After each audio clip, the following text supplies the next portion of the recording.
kayong lahat. Ngayong araw na to magtutuwid ako ng square bar.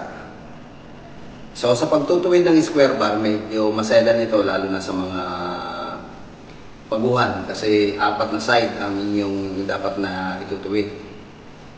So para matuwid to, isang side lang muna ang papaluan ninyo. For example, ito ang ating square bar. Kung titignan ninyo, tabingi yan. Napakalaki ng pagkakatabingi. Ngayon, pag magtutuwid kayo, sa isang side lang muna kayo, mag-concentrate. Yung ibabaw na to, kung sisilipin ninyo.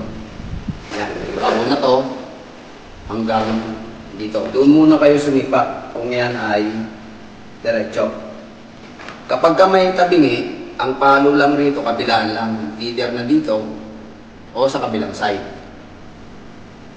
So dalawa lang ang papaluan nyo. Huwag kayong magpapalo sa ibabaw o sa ilalim. Dito lang, saka dito. Yun lang muna. Then kung sa tingin ninyo, medyo straight na, ipihit nyo lang ng isang pihit. Isang pihit naman nagpaganon.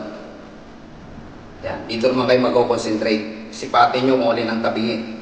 Kung alin ang nakaumbok, yun ang paluwi. So ang palo, ganun din ang pwesto. Dito lang ang palo. Sa side na to, at saka sa kabilang side.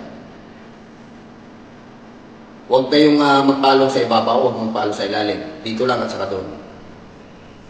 Then, ang next move, babalik ta rin ninyo ang square bar. Iba kasi ang sipat pagka binaliktad ninyo. Makikita nyo magkakaroon pa ng kaunting diferensya. Magkakaroon pa yan ng kaunting diferensya. So, ganun din ang procedure. Silipin kung baluktot. Kung baluktot, ang palo, dito lang, sa kabilang side. Dito at saka dito. Walang palo sa ibabaw, walang palo sa ilalim. Pagka na-diretso na, hayaan yung medyo nakaganon o nakaumbok. Kaya ang importante, itong ibabaw na to ay sa tingin ninyo ay straight. Then kapag okay na, isang pihit ulit. Isang pihit lang. Kaya, diyan naman kayo ngayon magsubok. Magko-concentrate kung yan ay tabingi pa o hindi. Kung alin na nakaumbok, yun lang ang papaluin. Huwag masyadong malakas, alalay lang. Matatantyan nyo na yan kapag ka nagagawa na kayo. Okay, so kung sa tingin nyo okay na, balik ka rin nyo ulit, double check. Then, kung wala nang problema, kung meron bang tabingi, kunting mataw na lang yan. Then, isa pa, kapag kaya na nag-twist, kung sa tingin ninyo medyo kumano siya nag-twist ng konti, yan ang magiging problema.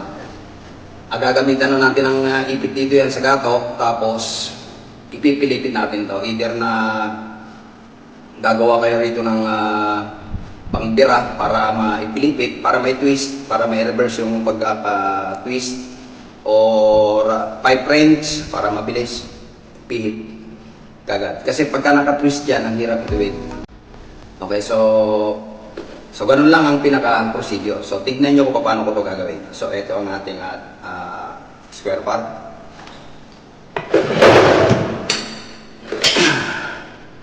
Medyo iyan ko yung camera.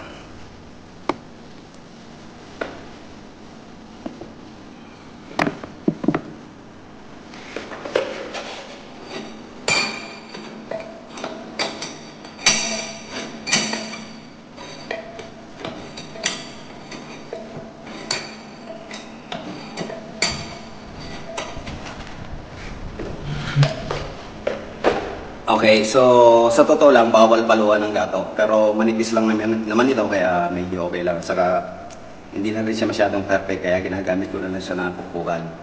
Ang maganda nito, gumawa kayo ng isang talagang pukpukan na bagay. Huwag niyong pupukpukan ng gato. Inuulit ko, itong gato na ito medyo sira na. Kaya ginagamitan ko ng pukpukan na lang ito. Ngayon, kung magpupukpuk kayo, halimbawa nakaganyan yan, ang palo sa pinakasentro ng gato dito. Sa opening. Yan, dito lang kayo, dito nyo lang patatamaan ng martilyo. Pwede nakaganyan yan or pwedeng naka-straight lang. Huwag na ninyong lakihan yung pagkakabuka ng gato. Okay na yung clearance na yan. Kapag gusto nyong medyo iluwangan, ganyan nyo na lang yung papaluan nyo. Okay, so sana nakuha niya. Okay, so itutuwid ko na itong isang to. Ayan, tabingi pa yan ha. Malaki pa ang pagkakatabingin yan. So itutuwid ko muna to. Kasi itong mga itutuwid ko ay mga frame para sa ginagawa kong lagayan ng mga basurahan. So mga ito yung pang-waste segregator natin. Okay, so tignan nyo kung paano ko ito gagawin.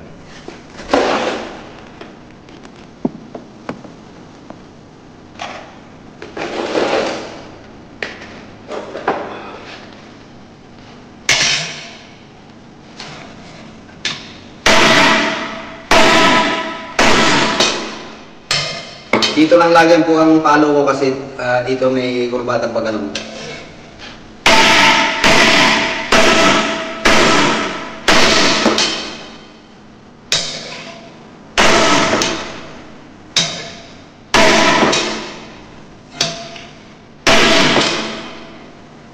Okay, so sa tingin ko okay na itong side na to. So isang pihit lang ako. Yan, isang pihit lang. Dito naman ngayon akong tutuwid.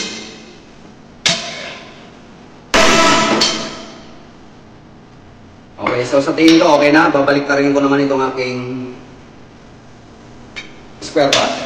Sa kabilang sipat naman, para siguradong tuwid na tuwid talaga. May makikita pa rin akong diferensya.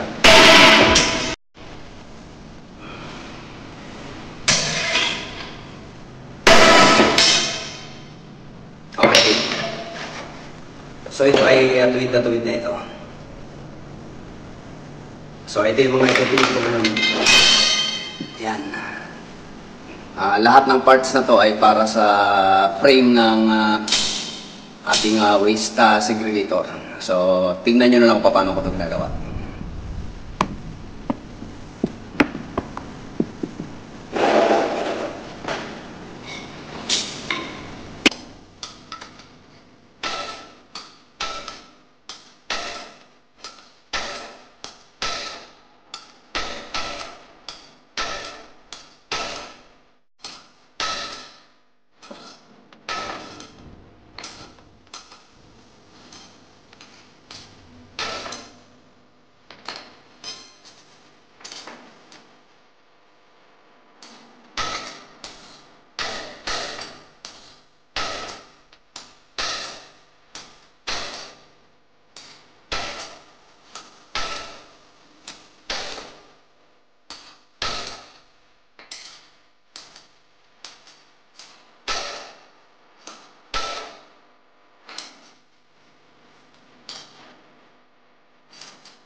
ko nang i-tweak yung pang frame. Yung isa na lang, medyo ito-twist ko pa yun bago ko tuwirin ng maayos. At saka bago ko i-assemble. Okay, so sana nakuha nyo yung technique ng pagtutuwid ng mga square bar kasi medyo mahirap ito lalo sa pagbaguhan kayo. Mahihirapan kayong ituwid yung mga ganyang klaseng materyales, yung mga ganitong square bar. Hindi basta-basta ang pagtutuwid nito. Baka akala nyo napakadali lang tignan pero napakahirap. Pag ginagawa mo na, medyo mahirap. Lalo na pagbaguhan ka, hindi mo alam kung saan ka papalo. Okay, so alalay lang sa pagpalo. Matatantyan nyo yan kapag nagpapalo na kayo. Yung hindi masyadong malakas, hindi masyadong mahina. Then, i-double check lagi, balik-balik ta rin, ayusin ang pagsipat bago nyo i-assemble ang inyong mga pyesa. Siguraduhin na yan ay nakatuwid lahat. Kasi kung yan ay medyo tabingi, baluktot, masisira lahat ng pinag-irapan ninyo. So, mapupulaan kayo. So, ang pinaka-importante, bago mag-assemble, siguraduhin na tuwid lahat ang mga materyales. Then, next step, i-assemble ko ito. Yung pinaka-frame lang muna na hindi ako gagamit ng eskwala. Puro diagonal method ang aking gagawin. So, abangan nyo ang aking pag-assemble nito. So, hanggang dito na lamang muna ulit. Maraming salamat sa pagsama. At sana natutunan nyo yung pagtutuwid ng normal na square bar o pangkaraniwan pero mayroon ito. So, until then.